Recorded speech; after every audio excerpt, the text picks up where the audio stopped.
pagi teman-teman, kembali lagi di ibadah Youth Online hari Minggu. Sebelum melaksanakan ibadah, saya akan memberikan kesempatan bagi teman-teman untuk bersaat teduh sejenak.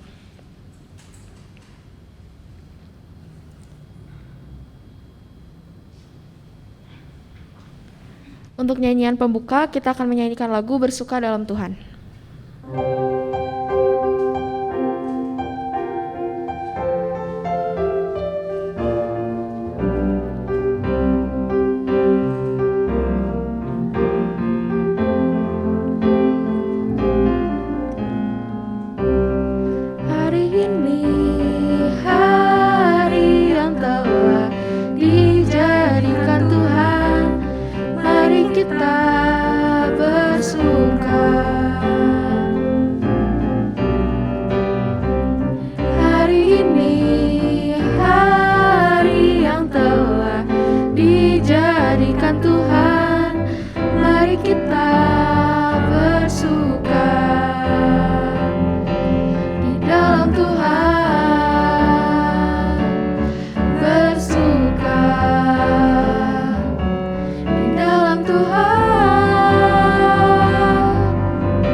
Teman-teman remaja yang dikasih Tuhan, ibadah kita hari ini berlangsung dalam nama Allah, Bapa, Putra, dan Roh Kudus. Kasih karunia dan damai sejahtera dari Allah Bapa beserta saudara. Dan menyertai saudara juga. Silakan duduk. Teman-teman, tema untuk ibadah hari ini adalah Ia Bersamamu di Buritan. Untuk tema kali ini akan dibahas melalui khotbah yang akan disampaikan oleh Kak Putri. Sebelumnya kita akan masuk ke dalam doa pengakuan dosa. Saya akan memberikan kesempatan kepada teman-teman untuk mengaku dosa masing-masing, lalu akan saya tutup dengan doa.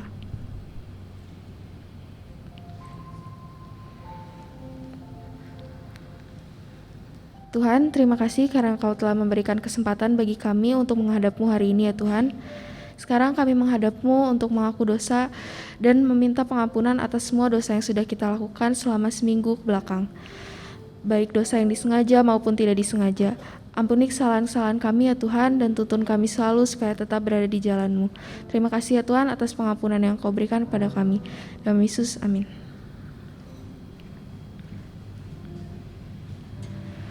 Untuk berita anugerah hari ini diambil dari Yesaya 44 ayat 22. Beginilah firman Tuhan yang menjadikan engkau, yang membentuk engkau sejak dari kandungan dan menolong engkau. Janganlah takut, hai hambaku Yakub, dan hai Yesyurun, yang telah kupilih. Demikianlah berita anugerah dari Tuhan. Syukur kepada Allah. Lagu berikutnya kita akan menyanyikan lagu Who Am I.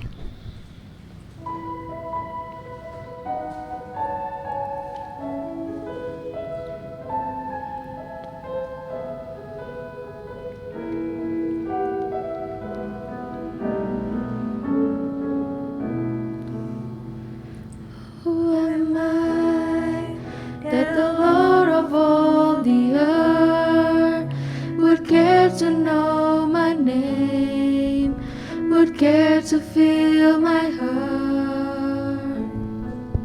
Who am I that the bright and morning star would choose to light the way for my ever-wandering heart? Not because of who I am, but because of what you've done.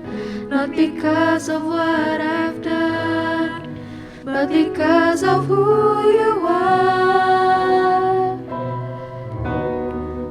I am a flower quickly fading, here today and gone tomorrow, a wave tossed in the ocean, vapor in the wind. Still you hear me when I'm calling, Lord, you catch me when I'm falling, and you've told me who I am.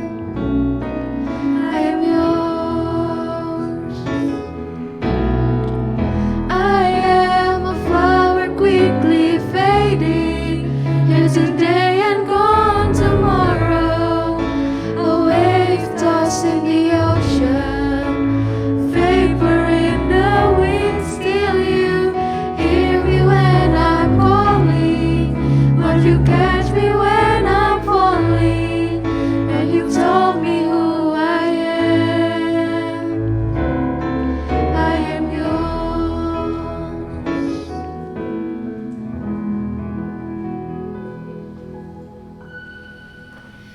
Rekan-rekan remaja yang dikasihi Tuhan, sebelum kita mendengarkan sapaan firman Tuhan, mari kita bersatu hati, kita berdoa.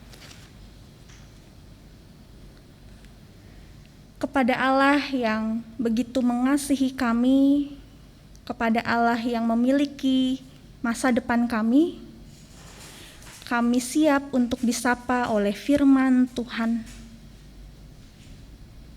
Sapalah kami anak-anak Tuhan, telinga dan hati kami siap untuk mendengar. Amin. Rekan-rekan remaja, bacaan kita pada hari ini terambil dari Markus 4 ayat 35 sampai 41. Markus 4 ayat 35 sampai 41. Begini firman Tuhan.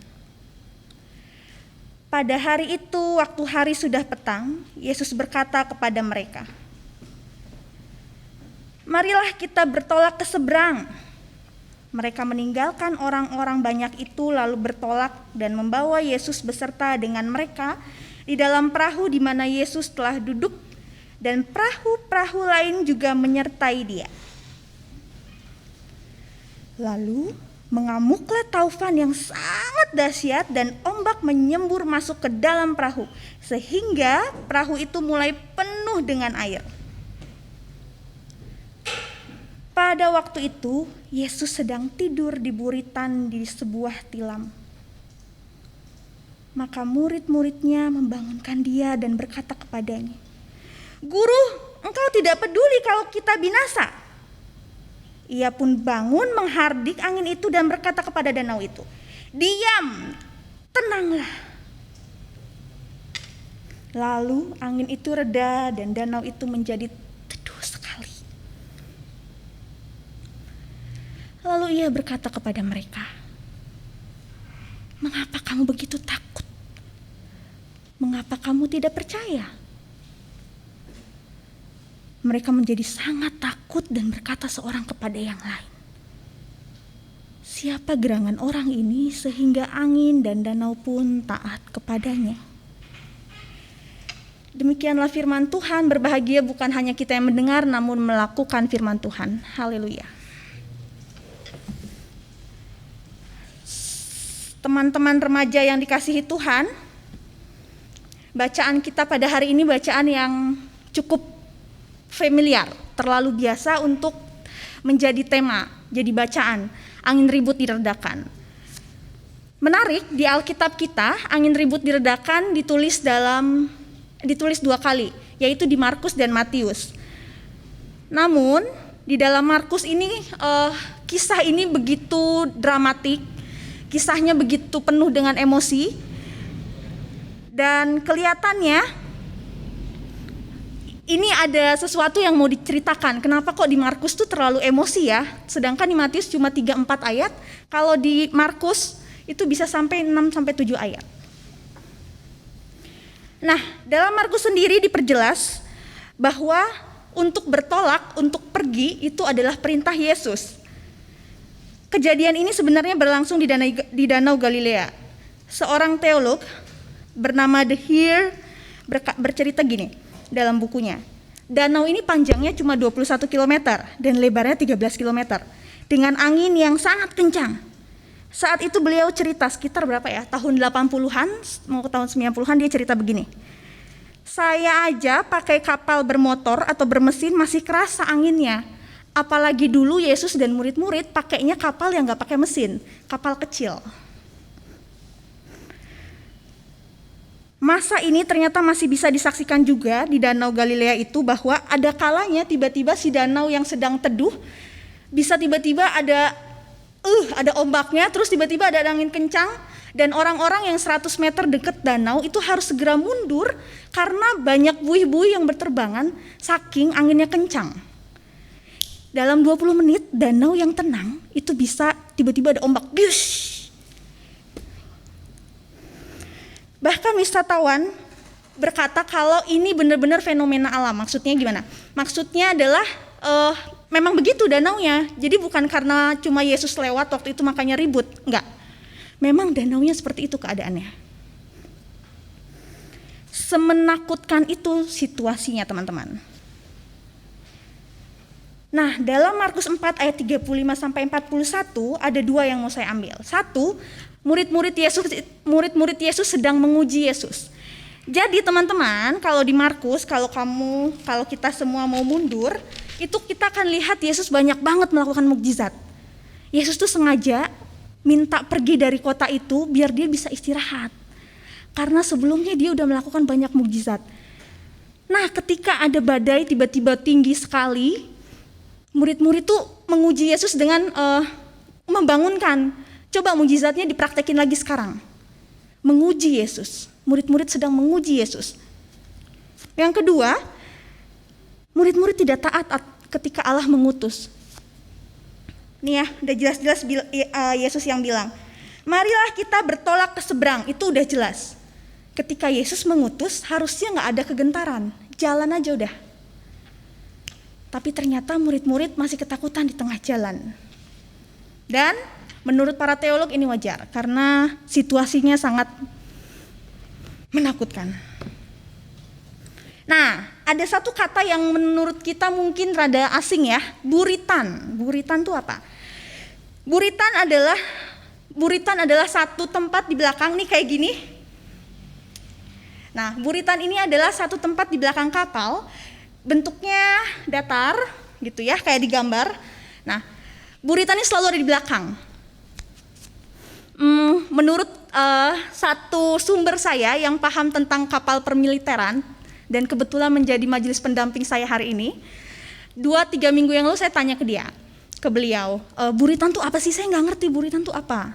Nah, menurut beliau, buritan itu adalah satu bagian kapal yang biasanya pakai kata sandi untuk menyebutnya. Jadi bisa dikatakan buritan ini sebuah tempat yang rahasia, yang dirahasiakan. Karena di situ tuh helipad atau buat heli mendarat, untuk simpan cadangan makanan, untuk tempat istirahat, tempat orang yang sedang sakit dan segala macam, itu buritan. Satu hal yang menarik adalah buritan ini menjadi tumpuan acuan arah jalan pulang. Jadi ya kalau kapal itu kan runcing di depan, di belakangnya tuh ada bagian belakangnya. Kalau kita mau berangkat ke misi ke kota A misalnya, kita ngikutin kompas. Setelah ngikutin kompas dan nyampe di kota A, pulangnya itu kita harus ngikutin ekor. Ngikutin si buritan. Jadi nggak boleh ngikutin kompas. Itu rahasia sebenarnya, cuman saya beberkan sekarang, jadi minta maaf ya bapak-bapak militer. Jadi sebenarnya kalau mereka perginya ke arah sana, pulangnya tuh nggak boleh ngikutin kompas, karena nanti pulangnya akan diarahkan ke arah pergi yang sama. Kalau begitu nanti musuh bisa tahu, gitu ceritanya. Tapi ini rahasia ya teman-teman, tolong di-keep sendiri. Nah jadi nanti kalau si musuhnya bisa nembakin bahaya dong, makanya nggak pakai kompas, pulangnya ikutin arah buntut atau arah buritan. Sebegitu pentingnya yang namanya buritan. Jadi saya mau bilang buritan sama dengan pulang. Menarik ya, murid Yesus itu waktu ketakutan mereka nyarinya Yesus. Murid-murid waktu ketakutan nyarinya Yesus. Teman-teman kalau ketakutan nyarinya siapa? Teman-teman pernah merasakan turbulensi di pesawat ya? Waduh, waktu Desember itu saya ngerasain turbulensi di Jakarta ke Bali, Bali ke Bajo, itu getar sepanjang jalan. Dari Sumatera ke Jakarta, dari Sumatera ke Bali, Sumatera ke Kupang, getar semua. Teman-teman saya bilang turbulensinya dahsyat Jakarta. Angin maksudnya di atas. Terus saya bilang gini, waktu lagi turbulensi gitu yang kamu pikirin apa? Terus teman saya bilang gini, ya saya langsung ingat tadi pramugarinya ngegerakin apa aja ya. Nanti kalau saya jatuh, saya harus ngikutin yang apa kata pramugari, kata dia. Dia langsung nyari oksigen, dia langsung tahu pelampung. Nah kalau kayak orang saya yang gak bisa berenang, yang saya cari Tuhan. Tapi karena dia ingetnya dia bisa berenang, dia yang dia cari pelampungnya, yang dia cari oksigennya, dia aman gitu. Kalau saya mah udah gak bisa ngandelin apa-apa, Tuhan kalau tenggelam ya saya mati gitu. Teman-teman, kalau teman-teman ada di keadaan para murid, ketakutan, yang teman-teman cari siapa?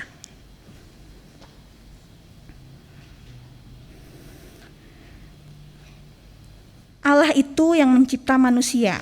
Allah itu Tuhannya semesta. Teman-teman, Allah kita itu yang punya hidup. Yang lagi jalanin tuh kita. Kalau kita lagi ngalamin gangguan kayak para murid, datangnya ke Allah. Kalau teman-teman lagi rusak, saya pernah laptop Samsung saya rusak, saya larinya, biasa ya mahasiswa kan masih cari yang murah ya, saya carinya ke Roxy. Saya juga nggak tahu di Roxy itu ada Samsung Center apa enggak, saya lari aja ke Roxy yang orang-orang bilang bisa bagusin laptop kata dia. Tahu-tahu laptop saya besoknya langsung duar meledak. Tuh, kalau ada yang rusak lari ke yang hebat, ke yang cipta, ke yang rancang. Hidup kita yang rancang itu Allah, larinya ke Allah. Kalau saya punya laptop Samsung, saya larinya ke tempat yang bukan khusus buat Samsung, ya nggak bisa. Itu sama aja saya bawa laptop Samsung saya ke tukang martabak San Francisco misalnya, nggak akan ngerti. Ketika Yesus mengutus muridnya untuk berlayar, ya berlayar. Takut ya nggak apa-apa, tapi jangan kabur. Jangan cari sekoci, jangan cari keselamatan di luar Allah. Jangan berdiri pakai kaki sendiri, jangan mengandalkan pengetahuan sendiri, budi pekerti sendiri. Jangan, yang punya hidup kamu itu Allah. Kita lari ke yang tahu dan paham betul tentang kita, yaitu Allah. Teman-teman, hari ini kita diajak untuk mengingat hidup ini anugerah. Ini adalah pemberian dari Allah. Kalau ada apa-apa, konsultasikannya ke Allah. Bicara sama Allah, ngobrol. Teolog-teolog gak ada yang bisa bilang kalau yang dilakukan para murid ketika membangunkan Allah itu benar atau enggak. Karena di sisi lain yang mau kita lihat hari ini adalah ketika murid-murid ketakutan, yang mereka cari adalah Yesus. Bukan alkohol, bukan dunia-dunia lain yang dicari Yesus. Ngobrol sama Allah. Duh, Allah ini tuh baiknya gimana ya? Aku tuh udah pusing gitu. Kejepit, mamah nyuruh ini, orang tua nyuruhnya ini, tapi sayanya nggak mau. Saya tuh harus gimana Tuhan? Ngomong sama Tuhan. Murid-murid aja berseru loh sama Tuhan. Jangan diam dan berdiri di kaki sendiri teman-teman. Minta Tuhan tolong kalau kaki teman-teman sudah tidak kuat. Minta Tuhan temani jalannya kalau takut. Minta Tuhan kuatkan ketika kamu sudah terseok-seok mengejar mimpi-mimpi kamu. Bersandar pada Tuhan ketika kamu sudah lelah. Ketika semua seakan-akan menguras energi dan waktu, datang pada Tuhan. Dia akan setia mendengar dan menemani kamu.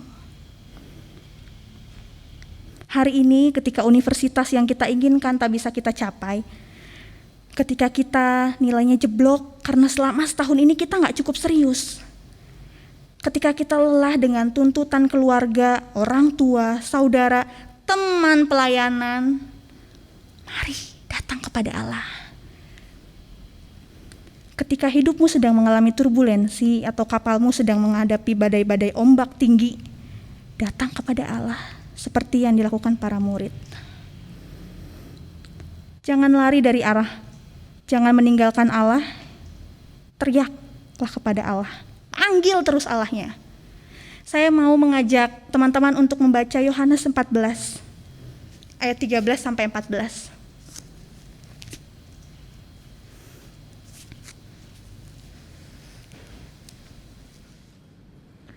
Yohanes 14 ayat 13 sampai 14.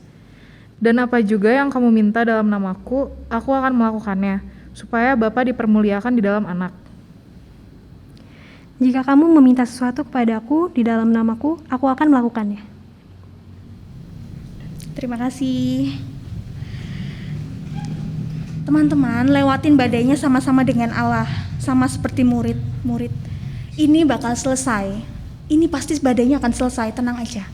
Tapi jalani bersama Allah. Seperti kata Yohanes, mintalah, berserulah. Pasti Tuhan dengar. Pertanyaannya, teman-teman tuh sudah sejauh mana berseru kepada Allah selama ini kalau takut? Kalau khawatir tuh teman-teman berserunya ke siapa? Ke teman? Ke sahabat?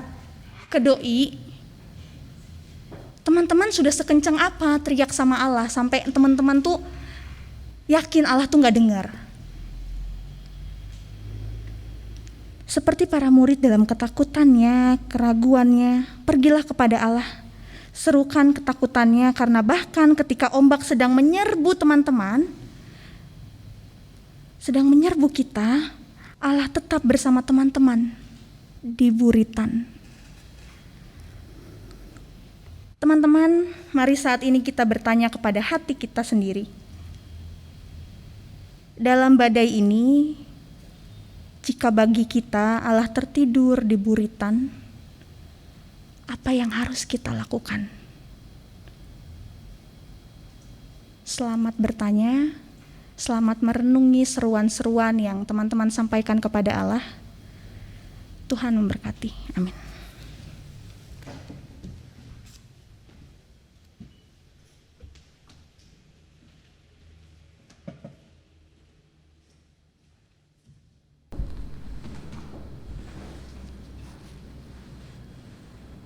Jemaat dipersilakan berdiri.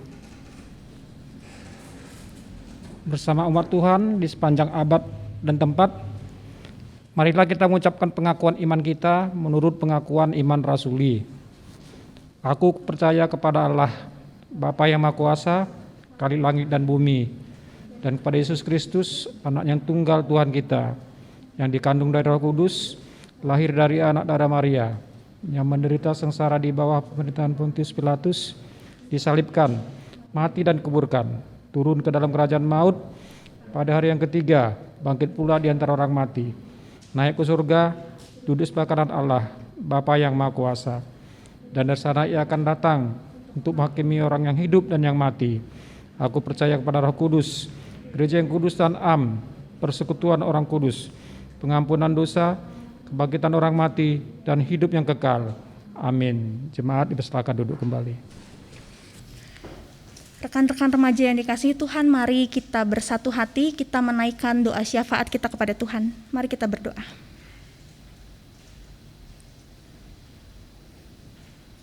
Kepada Allah yang begitu mengasihi kami, kepada Allah yang kami hormati, kami mau bersyukur untuk masa muda kami yang dipenuhi dengan tawa bersama teman-teman, bersama keluarga yang penuh kasih. Kami mau bersyukur untuk keluarga dan teman-teman yang hingga saat ini mendampingi kami. Hari ini anak-anak Tuhan boleh disapa, boleh diingatkan bahwa kami ketika mengalami ketakutan, kami harusnya datang kepada Tuhan. Biarkan kami Tuhan untuk terus berseru kepada Tuhan di tengah ketakutan kami, sehingga kami percaya bahwa kami punya Tuhan yang begitu besar. Saat ini kami mau membawa keluh kesah, pergumulan kami ke dalam tangan Tuhan. Untuk ujian-ujian yang akan kami laksanakan, untuk segala persiapan yang sudah kami lakukan, tolong Tuhan berkati sehingga semua boleh sesuai dengan kehendak Tuhan. Untuk kami yang berusaha keras, untuk kami yang mengusahakan banyak hal, tolong Tuhan pimpin kami sehingga melalui kami, nama Tuhan tetap dipermuliakan. Untuk kami yang kecewa, untuk kami yang sedih, untuk kami yang patah hati karena kami tidak masuk dalam universitas yang Tuhan kehendaki,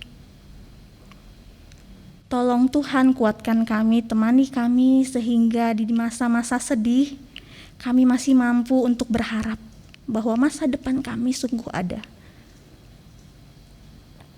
Kami mau membawa teman-teman kami yang sakit, yang kami sebut dalam hati kami. Kami mau membawa orang tua kami, keluarga kami yang sakit. Di masa pandemik ini kami mau merangkul mereka melalui doa-doa kami. Ya Allah, kami mau berdoa untuk anak-anak Tuhan dalam segala kegiatannya, dalam dunia bermain, dunia pelayanannya di gereja. Biarlah anak-anak Tuhan tetap menjadi terang dimanapun mereka berada, bisa menunjukkan cinta kasih Tuhan yang selama ini mereka dengar dan mereka terima.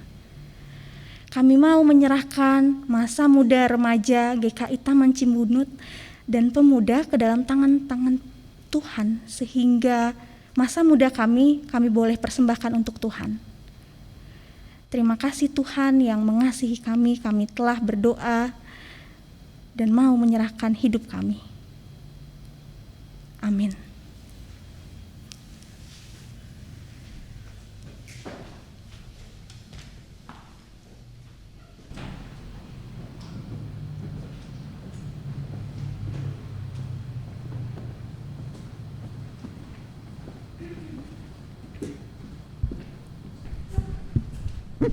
Teman-teman, marilah kita membawa ungkapan syukur kita melalui persembahan yang bisa ditransfer melalui rekening GKI Taman Cimbunut atau melalui QR Code yang akan ditampilkan pada layar masing-masing.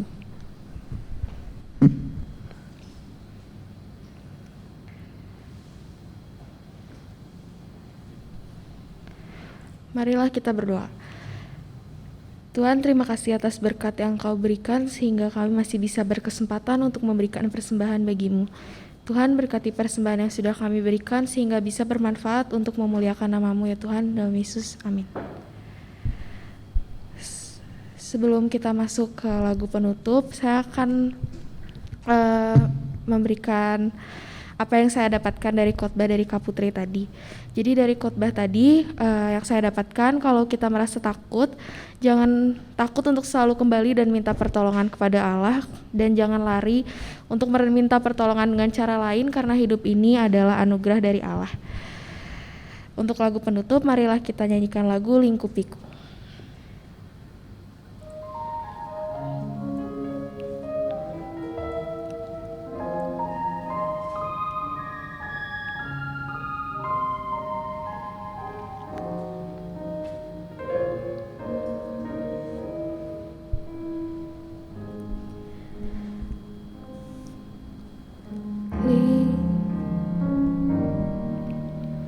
Lingkupiku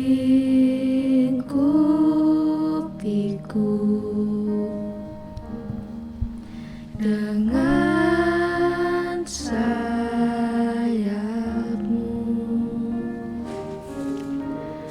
naungiku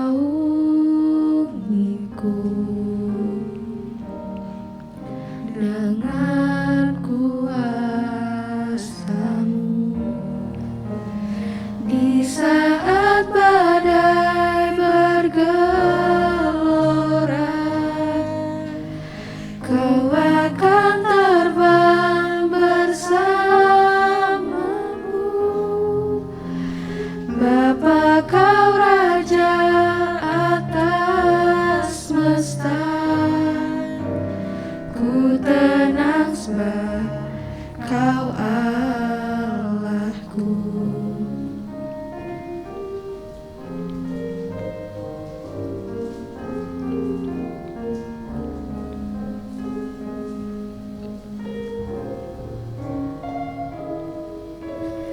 Jiwaku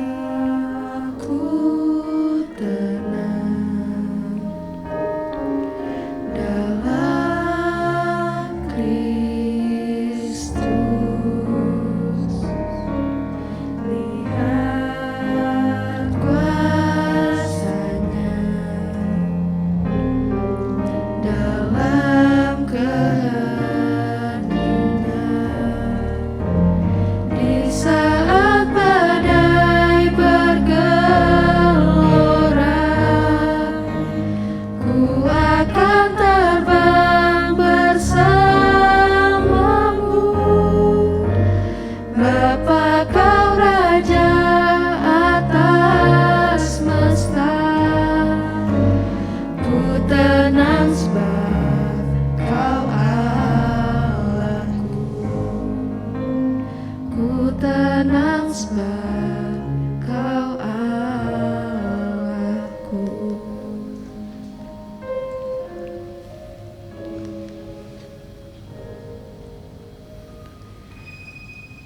Rekan remaja yang dikasihi Tuhan, berserulah kepada Allah dan terimalah berkat-Nya. Allah akan menenangkan badaimu. Ia akan berjalan bersamamu dalam kelelahanmu. Ia akan menggendongmu ketika jalanmu tak mudah. Dan ia akan memegang masa mudamu kini sampai selama-lamanya. Amin.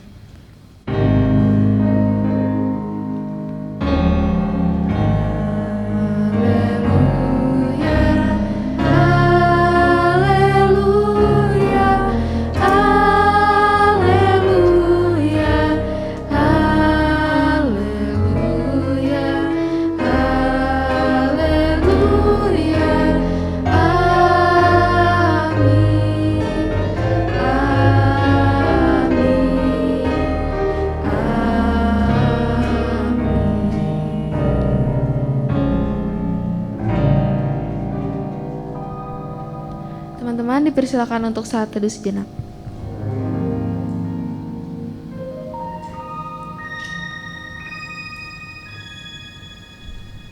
Teman-teman, kebaktian hari Minggu ini sudah selesai. Selamat hari Minggu.